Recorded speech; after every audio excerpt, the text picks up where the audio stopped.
On n'aura pas ce que nous parlons de conflit en l'Est de la République. Ituri, qui est votre province, est concernée. Quel est l'état des lieux que vous faites de l'évolution de la situation? On est dans le bon, sinon, quelles sont les perspectives pour une paix rapide et durable en Ituri? En tout cas, on n'est pas dans les bons, on piétine. Je pense qu'on a expérimenté la gestion avec le gouverneur élu, Abdallah Bamanissa, et on n'a pas pu trouver une bonne voie de sortie. Et puis, on est passé, lorsque les groupes armés avaient une dose d'agressivité assez élevée, on est passé pour barrer à cela, barrer cette dose d'agressivité. On est passé à l'état de siège. Mais aujourd'hui, on voit quand même c'est que l'état de siège a pu apporter des positifs et a pu apporter des négatifs. Mais je pense que le côté négatif de l'état de siège est en pourcentage est plus élevé que le côté négatif est plus élevé que le côté positif. Surtout quand on sait que c'est comme si finalement l'état de siège est venu exposer la faiblesse de notre armée. Avec l'état de siège, on sent, on découvre que notre armée a une certaine faiblesse. Ailleurs, un état de siège, personne ne bouge, dirais-je même les arbres. Là, c'est le gouvernement militaire qui impose la discipline. Qui impose la paix directement. Oui, et impose la paix. Mais les nôtres, ça n'a pas été le cas. Beaucoup disent non, ça a été mal préparé, non, on n'a pas donné les moyens, ou non, c'était une décision précipitée. Non, l'armée est là. Depuis les indépendances, notre armée est là. Et notre armée a une histoire. Et une histoire de victoire à victoire glorieuse. Ça, notre armée a. Je ne pense pas qu'aujourd'hui, cette armée va dire que non, il ne connaît pas toute cette histoire de notre armée. Non. Donc, c'est-à-dire que quelque part, il y a quelque chose qui n'a pas marché. Et cela a permis de connaître les faiblesses de notre armée. Et justement, en connaissant les faiblesses de notre armée, ce sont les voisins qui en ont profité. Aujourd'hui, nous sommes vite partis à la mutualisation des forces, mais c'est comme si ça rentre aussi, la mutualisation des forces rentre sous nos pieds comme une épine. Encore un piège, vous sentez? Oui, on sent ça comme ça. Et puis, quand vous voyez aussi la situation du M23, M23 était déjà démantelé. Désarmé, et puis cantonné, et tout, il y en a mais qui... il renaît de plus belle, on se demande, mais par quelle magie, avec quel moyen les M23... Bon, on se dit ce qui suit, est-ce que justement ces pays voisins ne sont-ils pas, sont sincères? Résumons cette question comme ça, merci beaucoup. Est-ce que les pays voisins, en général, le pays nous avons adhéré à la communauté des pays de l'Est. Est-ce que la négociation de Nairobi, est-ce que vraiment ça a été une négociation sincère? Ou bien, comme on dit toujours, nous sommes... Museveni avait dit, le président de l'Ouganda avait dit ça. Le Congo, c'est comme un éléphant qui est tué, qui est mort. Chacun doit aller prendre son morceau. Chacun doit aller prendre son morceau. Est-ce que ce n'est pas ça? Le Rwanda prend son morceau pour créer ces usines de coltan. C'est développé aujourd'hui sur notre dos. L'Ouganda, toutes les usines fonctionnent sur notre dos. Le Kenya, qui est un peu éloigné, profite de cet accord pour venir se servir. Pour venir se servir. Parce que nos scientifiques devaient réfléchir là-dessus. Et puis nos stratèges, parce que nous avons une école de stratégie. Ici, à la première zone de défense, réfléchir un peu sur cette histoire de fond en comble. On a beau crier que nous sommes infiltrés. Et si on est infiltré, ça profite à qui? Mais qu'est-ce qui peut faire que nous puissions balayer d'abord devant notre propre avant de pouvoir aller faire n'importe quoi? Ça, on ne le fait pas. On crie simplement, nous sommes infiltrés, nous sommes au niveau des services, au niveau des fonctionnaires, agents fonctionnaires de l'État, au niveau de l'armée, au niveau de la police. L'économie. Hein? Mais alors, pourquoi est-ce qu'on n'est pas très regardant sur ces choses-là? Ou bien est-ce que ce n'est pas nous-mêmes qui sommes les causes de notre propre malheur que d'aller continuer à doiter tel? Celui-là, il profite de nos faiblesses. Et nous le savons. Et nous le savons, mais incapable de pouvoir nous assumer. Qu'on se réveille un matin, on dit non, ça s'arrête là. Ou bien. Ce sont des choses comme ça que je peux dire au sujet de la situation. Bon, le gros des problèmes aussi, c'est le ping-pong. L'Ouest dit non. Non, ces gens de l'Est là sont toujours belliqueux. C'est leur problème. C'est leur problème. Or, les décisions à prendre doivent partir de l'Ouest. De l'Ouest pour soutenir l'Est.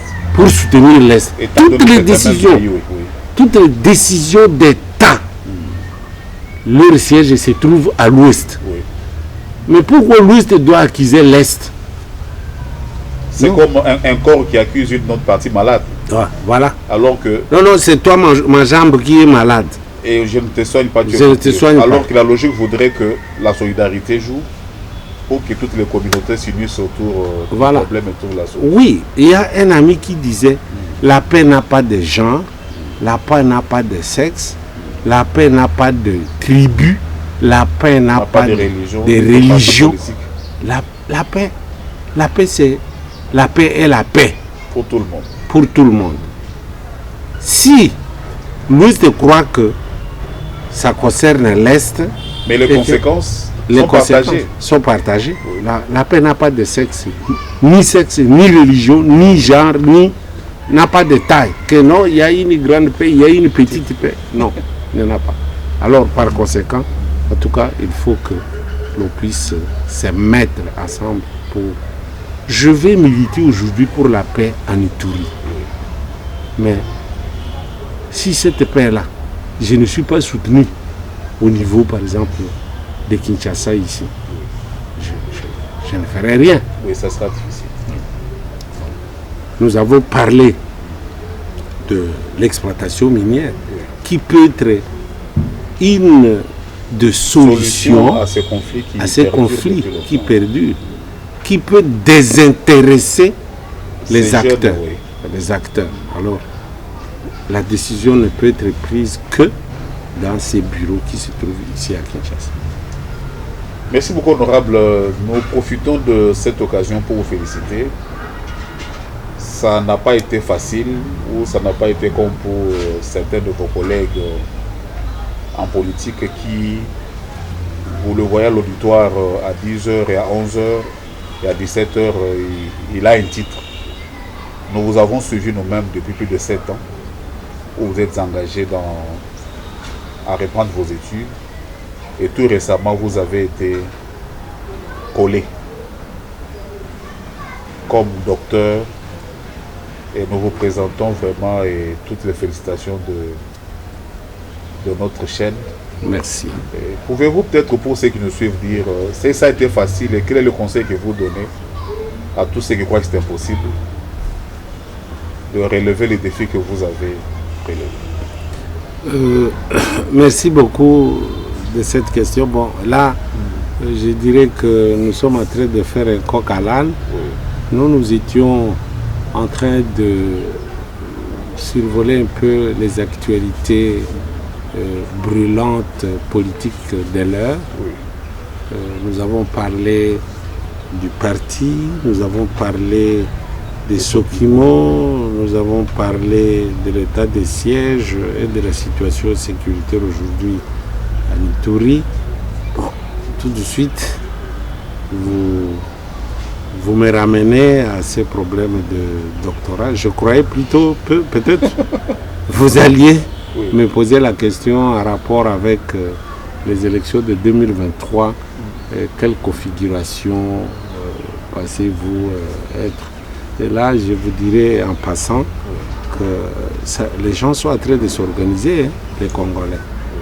Aujourd'hui, vous avez su, tous les Kassaïens se sont retrouvés, surtout quand le président de la République est parti en visite d'État, en visite au Kasaï. En tout cas, tous les grands politiciens du Kasaï que je connais, que ce soit Kasaï oriental, Kasaï occidental, se sont retrouvés autour de lui. C'était significatif. Et puis, il y a eu une négociation de réconciliation au Katanga. Et puis, aujourd'hui, nous apprenons que Martin Fayoulou et Matata Pognon font un rapprochement. On a aussi appris que le président Vital Kamerhe et le président lui-même, tout comme Mozito, serait en train de se rapprocher. Alors voilà, ça bouge. Des équipes se forment déjà. Des équipes se forment pour la compétition 2023. Oui, pour la compétition 2023. Alors, ce qui me touche profondément à moi-même, c'est l'absence de la grande orientale. Dans tous ces domaines. Dans tous ces domaines, ça me touche profondément. Parce que la grande orientale se comporte toujours comme une remorque. En tant qu'il y a un camion ou une locomotive qui vient tirer les wagons. Alors que c'est un vieux politique de premier rang. C'était un vieux politique de premier rang, comme un ami, un frère a pu donner le vocabulaire. C'est un sanctuaire de béatification des criminels bons ou mauvais de la République démocratique du Congo. Ah, ça c'est fort. Ouais. Donc, c'est que la province est là que pour bénir les choses. Pour bénir les choses. Mais n'en profite jamais. N'en profite jamais. Oh là là. Alors, à tel assain que, bon, on s'est dit, ma fin, devant ce qui arrive, quelle sera la part de la Grande Orientale? Attendre jusqu'à ce que l'on vienne les remorquer ou s'assumer.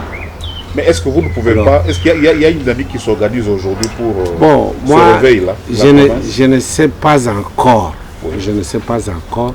Mais les mots d'ordre que je souhaiterais que, à ce moment ici, tout fils, toute fille de la province orientale, les mots d'ordre que je voudrais bien leur laisser, c'est il faudrait arrêter avec la sous-traitance.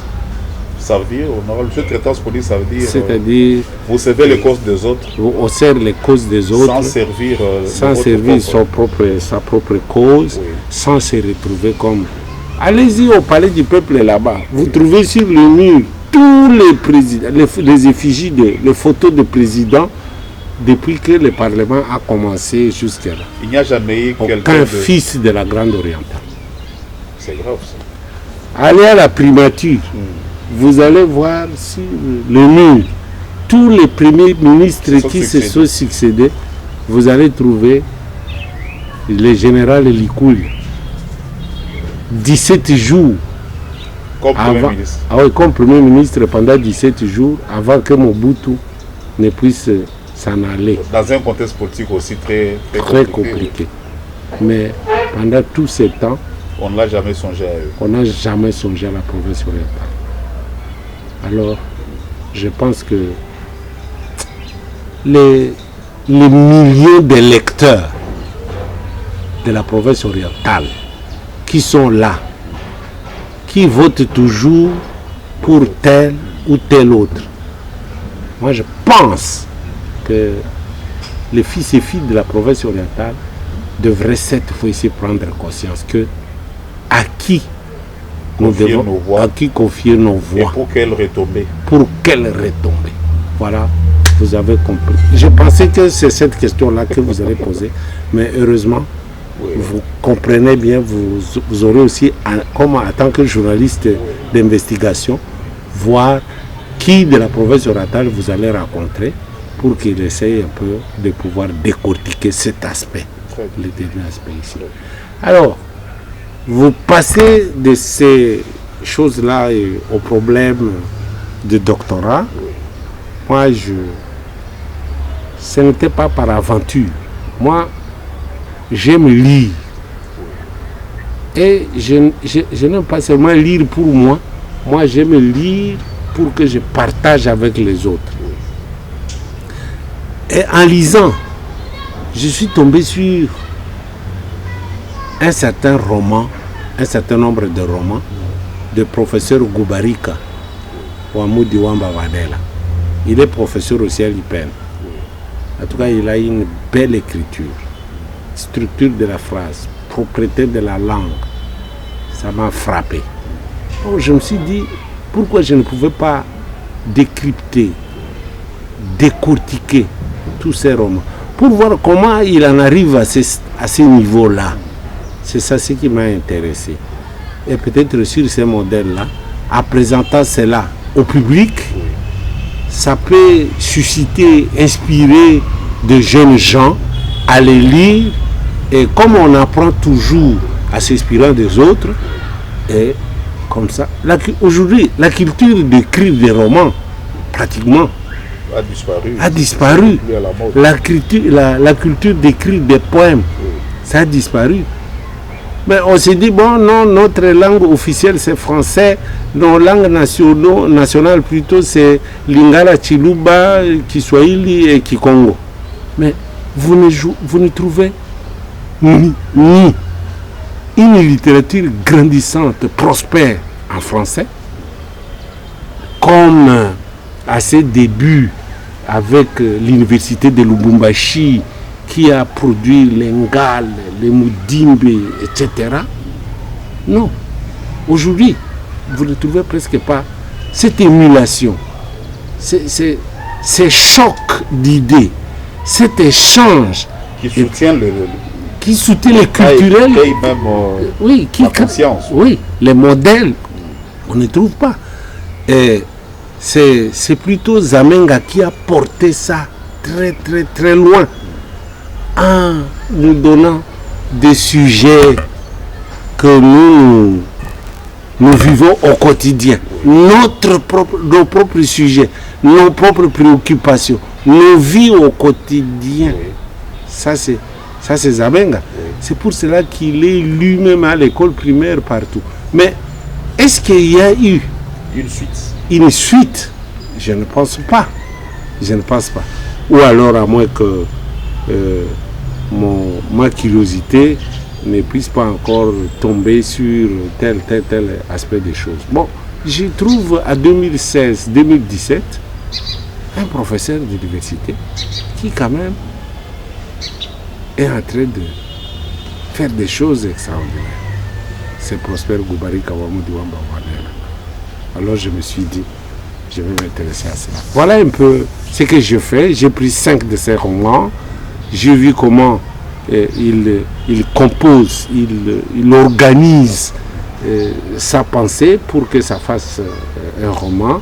Et puis, au-delà, qu'est-ce que... C'est lui qui n'est pas littéraire, philosophe.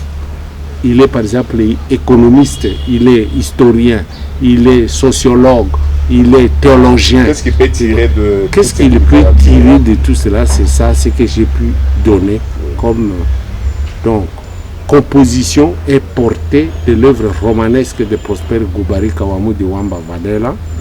Pour y arriver, je vais donner une approche, je vais partir par une approche, une méthode, la méthode stylistique, et je complète cette méthode stylistique par la lexicologie et la statistique. Voilà, c'est un peu ça les résultats.